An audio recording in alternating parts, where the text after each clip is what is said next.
Et comment, ça va? À la fin des années 80, le jeune Evan vit heureux avec son chien et sa mère, Andreia. Quand elle le dépose à l'école, la professeure demande à Andreia d'entrer pour discuter. La professeure explique qu'elle a demandé aux enfants de dessiner ce qu'ils veulent être dans le futur et Evan a fait un dessin troublant d'un meurtre. Quand la professeure a posé des questions sur le dessin, Evan ne se souvenait pas de l'avoir fait. Le soir, Andreia emmène Evan dans un établissement psychiatrique pour que le médecin puisse faire quelques examens. Elle est inquiète qu'Evan puisse avoir la même maladie mentale que son père. Le médecin dit à Andreia qu'Evan doit commencer à tenir un journal sur sa vie quotidienne dans l'espoir que cela puisse l'aider à retrouver la mémoire. Le lendemain, Evan commence à écrire tout ce qu'il fait. Quand Andreia se retourne, elle est horrifiée de le voir tenir un couteau. Evan sort d'une étrange transe et ne se souvient pas d'avoir pris le couteau. Après ça, Andreia laisse Evan chez ses amis, Kylie, Tommy et leur père divorcé, George, qui a acheté une nouvelle caméra et veut faire quelques films amusants avec les enfants, mais il leur fait promettre de garder le secret. Tommy est agacé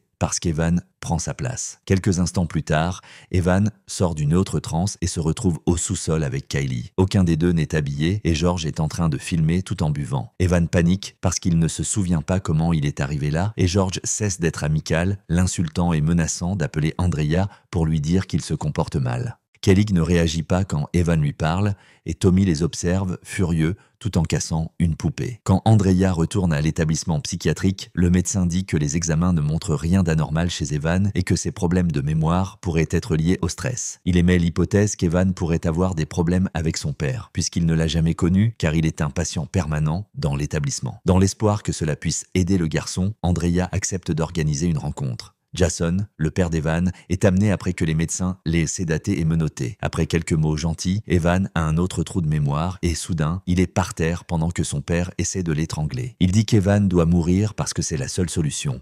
Les agents de sécurité essaient immédiatement de le maîtriser et sont obligés de le frapper pour le faire arrêter. Il était censé être assommé, mais ils finissent par le tuer. Plus tard, pendant l'enterrement, Kylie tient la main d'Evan. 7 ans plus tard, Evan passe du temps avec les frères et sœurs et leur ami, Lenny. Ils fument en secret et Tommy se moque toujours de Lenny. Comme il s'ennuie, Tommy prend la fusée cachée de George et met Lenny au défi de faire une farce. Lenny place la fusée à l'intérieur d'une boîte aux lettres. À ce moment-là, Evan a un autre trou de mémoire et quand il se réveille, lui et Tommy traînent Lenny qui est inconscient. Bientôt, une ambulance emmène Lenny à l'hôpital et quand Andreia demande ce qui s'est passé, Tommy dit qu'il plaisantait simplement quand Lenny a soudainement péter les plombs. Evan pleure parce qu'il ne se souvient pas de ce qui s'est passé. Plus tard, à la maison, Evan trouve une boîte mystérieuse avec de vieilles photos et une enveloppe contenant le certificat de décès de son grand-père qui révèle qu'il est aussi mort dans un établissement psychiatrique. Ensuite, Andreia emmène Evan à l'établissement. Et le médecin l'hypnotise pour essayer de récupérer la mémoire de ce qui est arrivé à Lenny. Evan se tord de douleur en se souvenant d'une voiture s'approchant de la boîte aux lettres, mais sa mémoire s'arrête là et son nez commence à saigner. Le médecin n'a d'autre choix que de le réveiller et Evan ne se souvient de rien de ce qu'il a dit. La fois suivante, où Evan rencontre les frères et sœurs,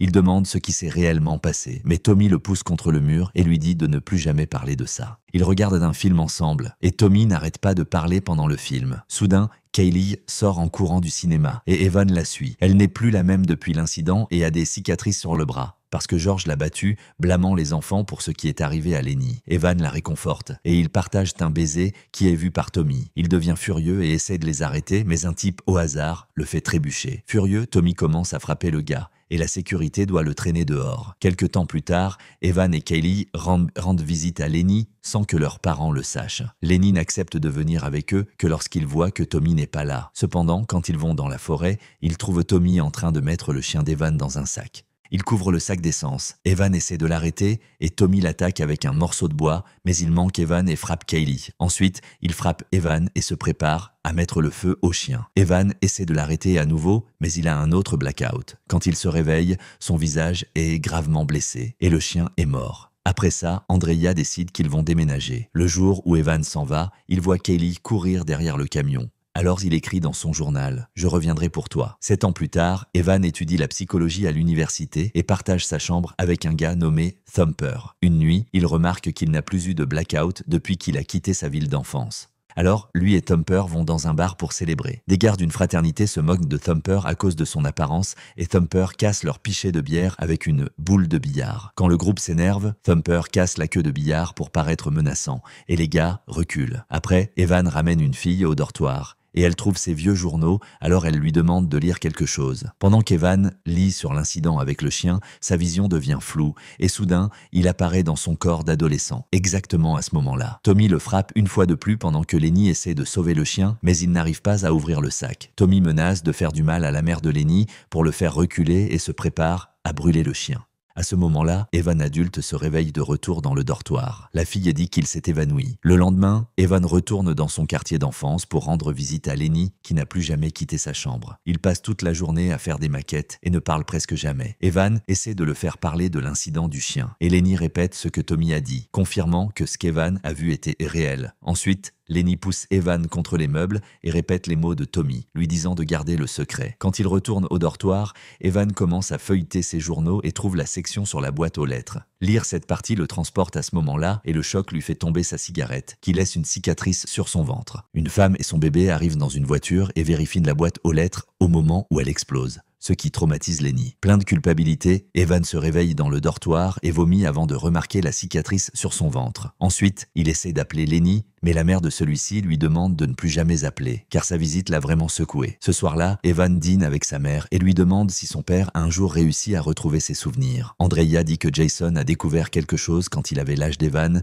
mais elle ne sait pas si c'était réel ou de l'imagination. Avant d'être interné, il a aussi dit qu'il pouvait faire quelque chose d'incroyable, mais Andrea refuse de dire quoi. Après le dîner, Andrea traîne Evan voir une voyante. La voyante est troublée en lisant la main d'Evan et découvre qu'il n'a pas de ligne de vie. Elle dit qu'Evan n'a pas d'âme, qu'il n'appartient pas à cet endroit et qu'il n'aurait jamais dû exister. Andrea est contrariée et sort en courant. Alors Evan la suit. Elle pleure parce que la voyante a touché un point sensible, car avant Evan, elle a eu 2 enfants mort-nés. Le lendemain, Evan essaie d'utiliser à nouveau ses journaux, mais Thumper l'en empêche, disant qu'il y a probablement une raison pour laquelle il a refoulé ses souvenirs. Après, Evan va dans un restaurant où Kaylee travaille comme serveuse et ils se voient pour la première fois depuis son départ. Elle partage qu'elle est restée dans une maison de correction pendant quelques années, mais aujourd'hui elle travaille comme mécanicienne. Kelly est devenue émancipée à 15 ans et n'a pas pu déménager avec sa mère parce qu'elle avait une nouvelle famille. Evan essaie de demander ce qui s'est passé dans le sous-sol quand ils étaient enfants et Kelly s'énerve parce qu'elle ne croit pas qu'il soit revenu pour ça. Sa réaction confirme que George a fait des films indécents avec les enfants. Après avoir crié sur Evan, Kelly s'enfuit. Le lendemain matin, Evan trouve un message vocal de Tommy disant que Kelly s'est suicidée la nuit précédente. Dévasté, Evan va à l'enterrement mais attend que la famille parte avant de déposer des fleurs et le mot qu'il a écrit le jour de son départ. Quand il retourne au dortoir, Evan lit l'entrée du journal sur le film et voyage en retour à ce moment-là, dans le sous-sol. George demande aux enfants d'enlever leurs vêtements. Alors Evan dit à Kelly de se boucher les oreilles avant de commencer à insulter George, menaçant de le castrer s'il ne traite pas mieux Kylie. Ensuite, il fait dire à Kylie « Ne me touche plus jamais ». Quand Evan revient au présent, son nez saigne en découvrant qu'il a changé le passé et que maintenant sa vie est complètement différente. De nouveaux souvenirs inondent son esprit, révélant qu'après son déménagement, Kylie fuguait de la maison pour lui rendre visite et ils ont finalement commencé à sortir ensemble. En fait, Kylie est à côté de lui dans le lit, qui appartient à sa sororité. Bientôt, ils vont en cours, et il se rend compte qu'ils sont les élèves populaires. Evan interroge Kelly sur la caméra de George et elle dit que son père s'en est débarrassé. Ensuite, Evan essaie d'appeler sa mère, mais le répondeur se déclenche. Les voix sur le message enregistré révèlent qu'Andrea s'est remariée. À ce moment-là, il voit Thumper passer et essaie de le saluer, mais Thumper ne le connaît pas et l'appelle le gars de la fraternité. Après, il va en cours, mais le professeur n'est pas aussi amical que d'habitude. Un des gars de la fraternité qui a embêté Thumper semble être l'ami d'Evan et lui donne les réponses du test, mais Evan les jette. Ce soir-là, Evan et Kylie s'amusent ensemble et elle est impressionnée par ses nouvelles astuces. Le téléphone sonne, mais quand Evan répond, la personne à l'autre bout raccroche. Le lendemain, Evan doit aider les autres garçons de la fraternité à accueillir les nouveaux. Ils sont soumis à des tâches humiliantes. Evan essaie d'être grossier pour éviter les soupçons, mais il n'est pas très doué pour ça et termine la cérémonie trop rapidement. Ce soir-là, Evan prépare un dîner spécial pour Kelly, mais le moment romantique est interrompu quand les garçons de la fraternité l'avertissent que sa voiture a été détruite. Evan court pour vérifier le véhicule et trouve un collier de chien. Kelly révèle que Tommy a été libéré récemment et pense que c'est lui qui a fait ça. Ils se disputent sur les choix de vie de Tommy et Kelly explique que George ne l'a jamais touché, mais a déversé toute sa colère sur Tommy. Après, Evan propose de raccompagner Kelly à la maison de la sororité et elle en profite pour dire qu'il agit bizarrement. légèrement. Soudain, ils voient le manteau d'Evan sur l'herbe et Tommy apparaît avec une batte. Après une dispute, Tommy commence à battre Evan qui répond en lui jetant du gaz poivré dans les yeux. Pendant que Kelly court pour appeler la police, Evan commence à frapper Tommy pour avoir ruiné la vie de Lenny et tué son chien, la mère et le bébé. Evan est si furieux qu'il perd le contrôle et fracasse la tête de Tommy avec la batte, le tuant. Après ça, Evan est envoyé en prison où tous les détenus le harcèlent parce qu'il est un garçon privilégié et volant sa nourriture. Andrea vient lui rendre visite et lui apporte ses journaux, comme il l'avait demandé. Quand il essaie de retourner à sa cellule, les détenus l'encerclent et détruisent ses journaux avant de le battre. Les gardiens tardent à arrêter la bagarre et un des détenus promet qu'il rendra encore visite à Evan cette nuit-là. Après, Evan retourne dans sa cellule avec les quelques pages qu'il a réussi à sauver, mais elles ne sont pas utiles. Cette nuit-là, les autres détenus soudoient un gardien pour avoir accès à Evan et abusent de lui. Le lendemain,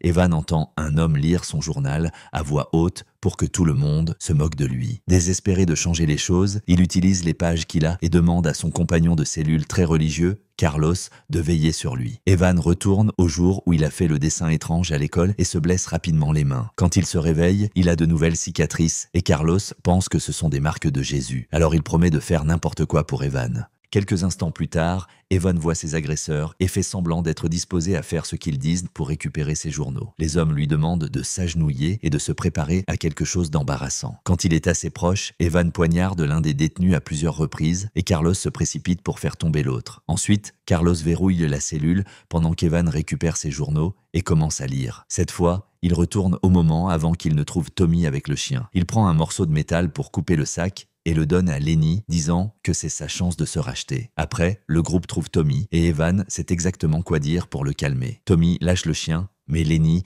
encore traumatisé par la mort du bébé, le poignarde. Quand Evan se réveille, il est de retour dans son premier dortoir. Mais maintenant, ses affaires et celles de Thumper sont de côtés opposés. Son nez se met à saigner et il a une convulsion pendant que de nouveaux souvenirs apparaissent. Lenny est allé dans un établissement et Kaylee a fui de la maison. Thumper trouve Evan par terre et appelle immédiatement les urgences. À l'hôpital, le médecin fait quelques examens et dit qu'il n'a jamais rien vu de tel auparavant. Mais pour être juste, ces examens n'existaient pas à l'époque de Jason. Le saignement vient de la partie du cerveau où les souvenirs sont stockés et sa tête est surchargée, comme s'il avait accumulé 40 ans de souvenirs en seulement quelques jours. Le médecin n'a pas d'explication et Evan quitte l'hôpital après avoir volé le badge du médecin. Evan se cache dans le bâtiment jusqu'à ce qu'il trouve Lenny qui est attaché à un brancard. Au début, Lenny ne répond à rien de ce qu'Evan dit, mais alors qu'il est sur le point de partir, Lenny souligne qu'Evan a toujours su que quelque chose allait se passer ce jour-là et qu'il devrait être à sa place maintenant. Après être retourné à l'université, Evan lit le journal pour revenir au jour où il a rencontré son père. Evan demande comment arranger les choses, mais Jason dit qu'il n'y a aucun moyen de changer les gens sans détruire qui ils étaient. Voyant que son fils essaie de jouer à Dieu, Jason l'attaque pour essayer de le tuer. Mais Evan se réveille alors sur le campus. Ensuite, Evan va au restaurant chercher Kaylee, mais ils ne reconnaissent pas son nom.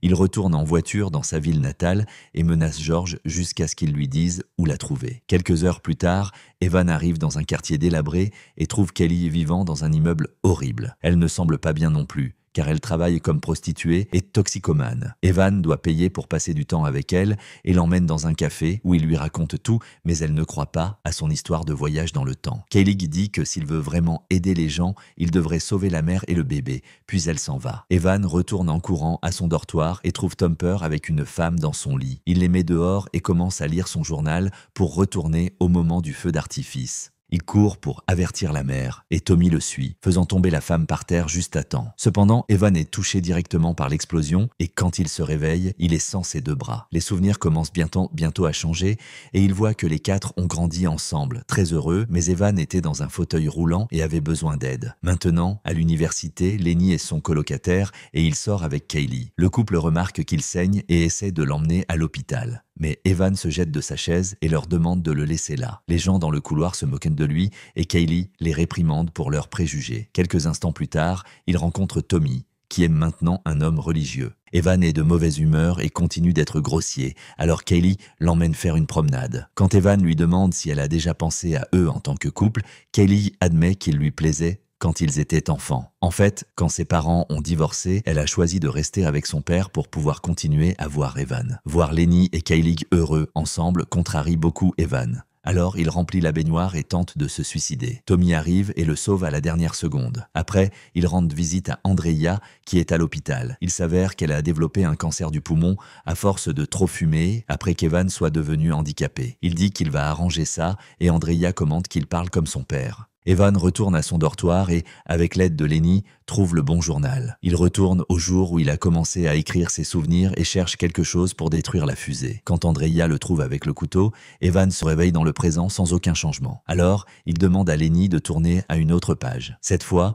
il retourne à la scène du sous-sol et trouve la fusée cachée, puis l'allume pour menacer George. L'homme lui arrache la fusée des mains et Kaylee la rattrape juste au moment où elle explose. Après, Evan se réveille dans un établissement psychiatrique. Son nez saigne pendant qu'il reçoit les nouveaux souvenirs, révélant que Kaylee est morte ce jour-là et qu'il est sous médicaments depuis. Il sort en courant de sa chambre et demande au médecin ses journaux. Mais le médecin dit qu'ils n'ont jamais existé. Le médecin émet l'hypothèse qu'ils font partie d'un fantasme qu'Evan a créé pour faire face à la culpabilité d'avoir tué Kaylee. Cela lui rappelle Jason, qui criait toujours à propos d'un album photo qu'il n'a jamais eu. Soudain, Evan s'évanouit et le médecin fait quelques examens. Quand Evan se réveille, il découvre que son cerveau a des dommages irréversibles et qu'il sera transféré le lendemain matin. Andreïa est dévastée par la nouvelle, mais elle apporte quand même les films de famille qu'Evan a demandé. Il pense que tout est surréel et qu'il n'a tout simplement pas écrit les journaux dans cette chronologie. Cette nuit-là, Evan se faufile et s'introduit dans le bureau du médecin.